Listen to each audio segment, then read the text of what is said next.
할렐루야, 새날을 주신 하나님을 찬양합니다. 오늘도 주님과 함께 말씀과 함께 동행하며 은혜 충만, 성령 충만한 이날이 되시기를 주님의 이름으로 축복합니다. 자, 오늘 우리에게 주시는 하나님의 말씀은 누가복음 2장 25절에서 28절까지 말씀입니다. 제가 봉독해 드리겠습니다. 예루살렘에 시므온이라 하는 사람이 있으니 이 사람은 의롭고 경건하여 이스라엘의 위로를 기다리는 자라. 성령이 그 위에 계시더라. 그가 주의 그리스도를 보기 전에는 죽지 아니하리라 하는 성령의 지시를 받았더니 성령의 감동으로 성전에 들어가매 마침 부모가 율법의 관례대로 행하고자 하여 그 아기 예수를 데리고 오는지라. 시므온이 아기를 안고 하나님을 찬송하여 이르되 아멘. 누가복음의 중요한 세 가지 주제 가운데 성령님에 대해 우리는 지금 살펴보고 있는데요. 지금까지 1장에 나오는 성령님에 대해 살펴보았어요. 잠깐 정리해보면 이렇게 정리할 수 있겠습니다. 우선 첫째로 세례 요한은 모태로부터 성령 충만한 자였어요. 이렇게 성령 충만한 사람은 사람들과 비교하거나 경쟁하는 데서부터 자유롭고 오직 하나님의 평가에만 귀 기울이는 그런 사람이었죠. 그리고 두 번째로 성령으로 예수님을 잉태한 마리아는 거룩하고 성결한 삶을 살았던 것처럼 성령님이 내주하시는 우리 성도들도 거룩한 삶을 살아야 함을 함께 나누었습니다. 그리고 세 번째, 마리아와 엘리사벳이 서로 만나 교제할 때 성령님은 희락의 영으로 그들과 함께 해주셨죠. 그래서 누구든지 성령 충만한 사람은 이처럼 성령으로 기뻐하는 사람이라 그렇게 말씀을 나누었습니다. 네 번째로 세례 요한의 아버지 사가랴는 성령 충만을 받기 전에는 말을 못하는 자였으나 성령 충만함을 받은 이후에 입이 열리고 혀가 풀어져서 구원을 선포했죠. 마찬가지로 우리도 성령 충만함 속에 복음의 일꾼으로 쓰임받을 수 있게 될 것입니다. 자, 이처럼 1장 안에서만 성령님에 관한 내용이 이렇게 많은 것을 보면 정말 누가복음에 있어서 성령이라고 하는 이 주제는 굉장히 중요한 주제다 하는 것을 우리는 1장만 읽어도 알 수 있겠죠. 자, 오늘은 2장에 나오는 성령님에 대해 함께 나누겠는데요. 오늘 본문 말씀을 보면 이미 예수님은 이제 탄생하셨습니다. 그리고 탄생하신 예수님은 난지 8일 만에 유대인의 정결 예식을 행하기 위해서 예루살렘으로 올라가게 되는데 바로 그곳에서 오랫동안 메시아를 기다리던 시므온이라는 사람을 만나게 되고 그 시므온으로 인해 축복과 또 예언의 말씀을 듣게 되는 내용이 오늘 본문의 말씀인데요. 그런데 재밌는 것은 바로 그 시므온이란 사람에 관한 이야기입니다. 오늘 그 시므온을 소개하면서 모두가 다 성령님과 아주 밀접하게 그를 소개하고 있는데 25절에 성령이 그 위에 계시더라 그랬습니다. 26절에는 성령의 지시를 받았다 그랬고요. 27절에는 성령의 감동으로 성전에 들어갔다 그렇게 얘기하면서 시므온이 모든 존재와 삶이 성령님과 함께하는 삶이었음을 우리에게 말씀해 주고 있습니다. 여러분, 우리가 앞에서 이미 성령 충만함이란 단어를 배우지 않았습니까? 성령 충만함이란 말을 좀 더 세밀하게 표현하면 아마 시므온에게 부여된 수식어와 똑같지 않을까 싶어요. 성령이 그 위에 계시고 성령의 지시를 받고 그리고 성령의 감동으로 살아가는 사람, 바로 그 사람이 성령 충만한 사람이 아닐까요? 그리고 이 말은 결국 성령 충만함의 핵심은 무엇입니까? 내가 주인이 아니라 내 안에 계신 성령님께서 우리의 모든 삶의 주권자가 되신다라고 하는 의미인 것이죠. 그래서 시므온은 바로 성령님의 뜻대로 살았고 성령님의 인도하심을 따라 살아서 결국 성령님의 소원을 성취하는 그런 인생이었고 그 결과 이 시므온이라는 이 사람을 통해서 하나님의 뜻이 이루어지고 하나님의 나라가 이루어지게 되는 결과를 얻게 된 것이죠. 여러분, 이처럼 성령 충만한 인생이야말로 가장 이상적이고 가장 완벽한 성도들의 인생이라 그렇게 말할 수 있겠습니다.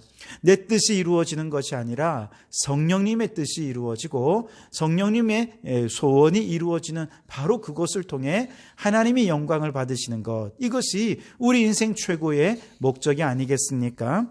그래서 여러분 모두가 다 언젠가 인생을 마감할 때가 올 것이고, 그래서 지난 날들을 돌아보는 순간들이 있을 텐데, 이처럼 시므온처럼 우리도 이런 평가가 있었으면 좋겠어요. 우리의 일평생 내내 성령님이 그 위에 머무르던 사람이었다. 성령님의 지시를 받았고 성령의 감동으로 살아가는 사람이었다. 그렇게 인정함을 받고 그러면서 정말 가장 복된 인생으로 살아가는 우리 성도들이 되시기를 주님의 이름으로 축복합니다.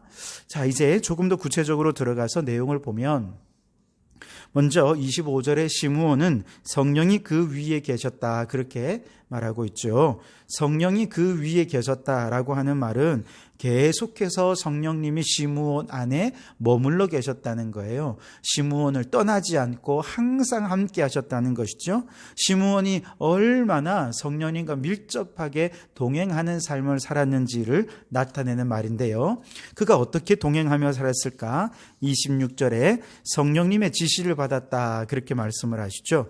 이때 지시를 받는다는 것은 하나님으로부터 명령을 부여받고 그 명령을 수행하며 살았다라고 하는 것이죠. 그러니까 시므온의 인생은 하나님의 명령과 그 명령과 사명을 온전히 수행하는 인생, 이것이 시므온의 인생이었고, 마치 군인들이 군 생활을 하면서 상관의 명령을 받아서, 정말 상관의 명령이면 군의 명령은 이건 죽을 때까지 그 명령을 순종해야 되는 것 아니겠습니까? 시므온의 인생이 바로 그런 인생이었다는 것이죠. 그랬더니 그가 작전 성공, 또 전쟁 승리, 이런 최후 승리를 경험하는 그런 은혜를 맛보게 되었다는 것이죠. 우리나라의 그 6.25 전쟁 당시에 메가더 장군이 인천 상륙 작전을 펼친 것은 아마 여러분 모두 다 알 것입니다. 그런데 바로 인천 상륙 작전이 펼쳐지던 바로 그 전날 1950년 9월 14일 인천과는 정반대인 동해안의 울산에 있는 그 장사리 해변에 상륙 작전이 또 하나가 펼쳐졌습니다. 이것은 북한군이 인천 상륙 작전에 대해 눈치채지 못하도록 이제 적진을 교란하는 데 목적이 있었고요. 또 하나는 부산까지 쳐내려온 저 북한군의 보급로를, 국도를 막아서 차단하는 것, 이것이 그들의 목표였습니다. 그래서 이것을 통해서 6.25 전쟁의 전세를 역전시키는 것, 이것이 그들의 목표였는데요. 바로 이 교란 작전을 펼치기 위해 동원된 사람들이 누구냐? 우리나라의 중고등학생들, 학도병들입니다. 722명이 바로 여기에 동원이 됩니다. 이 명령을 받들고 이제 이들은 폭풍우가 쏟아지는 동해안의 밤바다로 항해를 해갑니다. 하지만 상륙하기도 전에 풍랑으로 인해 배가 좌초될 위기에 처하게 되었고, 학도병들은 배 안에서 이렇게 죽느니 뭐라도 해보자 하는 심정으로 바다로 뛰어내려서 해안으로 헤엄쳐 가게 되죠. 하지만 또한 해안에는 누가 기다리고 있습니까? 북한군이 기다리고 있습니다. 총탄이 머리 위로 빗발을 쳤고 바닷가의 모래를 이제 파서 겨우 몸을 숨기며 적들에게 대항하는데, 정말 놀라운 기적이 일어나게 되죠. 사실 이 학도병들은 군사훈련도 제대로 받지 못했습니다. 겨우 한 2주 정도 총 쏘는 법만 겨우 배우고 이제 이 전쟁에 투입된 것 아니겠습니까? 그런데도 불구하고 정말 이들은 나라를 사랑하는 마음으로, 또 끝까지 명령을 수행하려고 하는 그런 마음으로 이 작전에 임했을 때, 저 인천 상륙 작전이 성공하는 바로 그 시간, 장사리에서는 이들이 이제 북한군을 무찌르고 보급로를 차단하는데 결국에 성공하게 되죠. 여러분, 이들의 평균 나이는 17살이었습니다. 정말 너무 어설프게 투입된 전투였지만, 그러나 이들에게는 한 번 받은 명령은 끝까지 죽기를 각오하고 우리가 수행해야 되겠다라고 하는 각오를 가지고 그들이 임했기에 이 전쟁에서, 이 상륙작전에서 성공할 수 있었고, 6.25 전쟁이 북한군이 우세했던 이 전쟁이 전세가 역전되는 아주 중요한 계기를 마련하게 된 것이죠. 오늘 말씀에 보면 시므온에게도 성령의 명령이 떨어집니다. 주의 그리스도를 보기 전에는 죽지 아니하리라. 이걸 다른 말로 얘기하면 죽기를 각오하고 메시아가 오는 것을 기다리라 라고 하는 명령인 것입니다. 여러분, 우리가 성령님과 동행한다면 우리도 성령님이 명령하시는 명령이 우리에게 주어지게 될 것입니다. 그리고 우리가 성령님의 명령에 귀 기울이면서 그 명령을 죽기를 각오하고 순종하고자 한다면 우리를 통해서 마귀와 싸우시는 이 영적 전쟁에서 승리하게 되고, 이 승리로 말미암아 성도들의 가정이 믿음의 가정으로 서게 되고, 교회는 부흥하게 되는, 그리고 우리 성도들의 모든 삶은 형통하게 되는 그런 기적을 경험하게 되어질 줄 믿습니다. 그러므로 여러분, 오늘도 성령님의 명령에 귀 기울이시고 성령님의 명령을 따라 순종하며 죽기를 각오하고 충성하는 우리 성도들이 되시기를 주님의 이름으로 축원합니다. 그리고 또한 27절에 시므온은 어떻게 성령님과 밀접히 동행했느냐? 성령의 감동으로 성령에 들어갔다, 그렇게 말씀하시죠.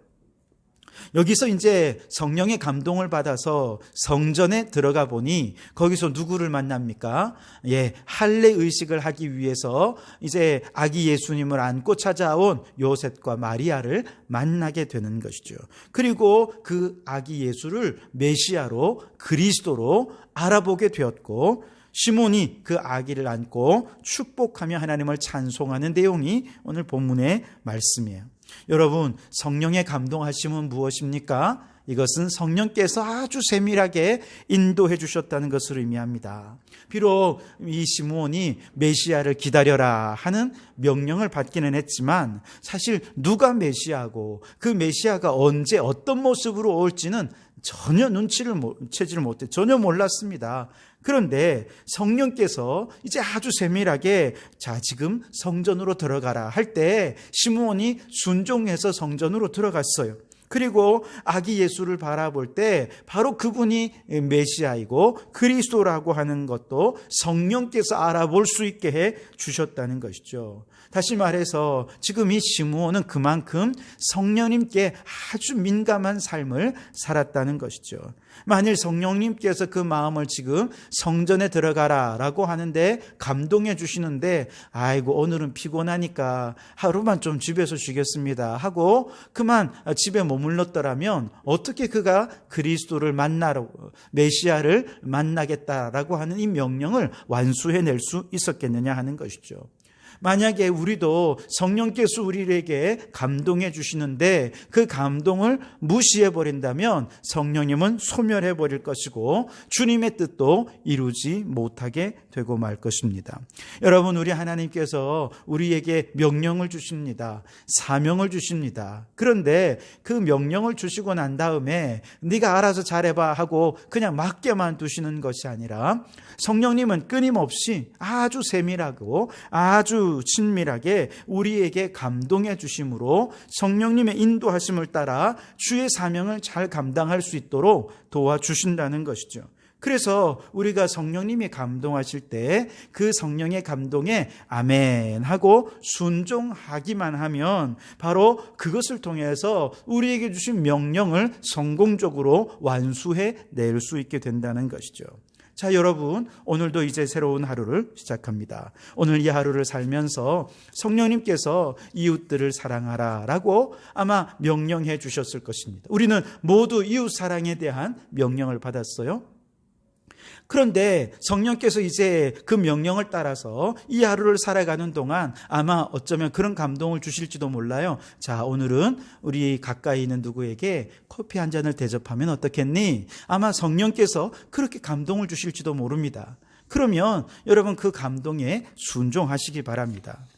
혹시 오늘 이 하루를 지나면서 내 주변에 있는 누군가에게 오늘은 이분에게 이번 주일날 예배 회복의 날인데 이번 주일날 같이 교회 가자고 한번 얘기해보고 싶어, 성령께서 그런 감동을 주실지도 모릅니다. 그렇게 감동을 주실 때 여러분 소멸시키지 마시고 무시하지 마시고 그 명령에 순종하십시오. 그러면 하나님께서 우리에게 부여해 주신 명령과 그 사명을 잘 수행해 낼 수 있게 될 것입니다. 여러분, 시므온은 성령이 그 위에 계시는 사람이었습니다.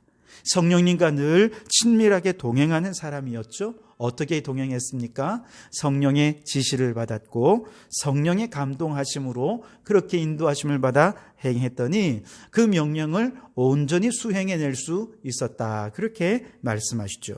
여러분, 오늘 우리 모든 성도들도 성령님과 친밀하게 동행하셔서 우리에게 주어진 사명, 그 명령을 성령의 감동으로 온전히 수행하고 하나님께 영광을 돌려드리는 성도들이 되시기를 주님의 이름으로 축원합니다. 기도하겠습니다. 하나님, 오늘도 눈을 뜨며 예수님을 생각하고 하루를 시작하기 전에 먼저 주님께 나와 말씀으로 시작하게 하시니 감사합니다. 하루 종일 예수님이 먼저가 되게 해 주시기를 소원합니다. 시므온처럼 성령이 그 위에 있는 자, 성령님과 친밀하게 교제하는 이 하루가 되게 도와주옵소서. 성령님의 지시를 받고 성령의 감동으로 행하여 영적 전쟁에서 승리하는 저희들 되게 도와주옵소서. 오늘 우리가 행하는 모든 일들 속에 하나님의 뜻이 드러나고 하나님의 영광만이 나타내게 도와주시옵소서. 주님, 이번 주일은 모든 한국교회가 예배 회복의 날로 정하고 이를 위하여 기도하고 준비하고 있습니다. 바라기는 바이러스가 더 이상 확산되지 않게 도와주시고 어린아이부터 어른에 이르기까지 믿는 자든 믿지 않는 자든 모든 자들이 안전하게 예배의 자리에 참여하여 감격적으로 예배할 수 있도록 주님 도와주시옵소서. 또한 가정을 교회로 세우시며 가정 예배를 시작하려고 합니다. 성도들에게 이 명령이 떨어졌으니 죽기를 각오하고 순종하여 가정을 교회로 세우고 가정을 통해 믿음을 후대에 전하는 저희들 되게 해 주시옵소서. 예수님 이름으로 기도하옵나이다. 아멘.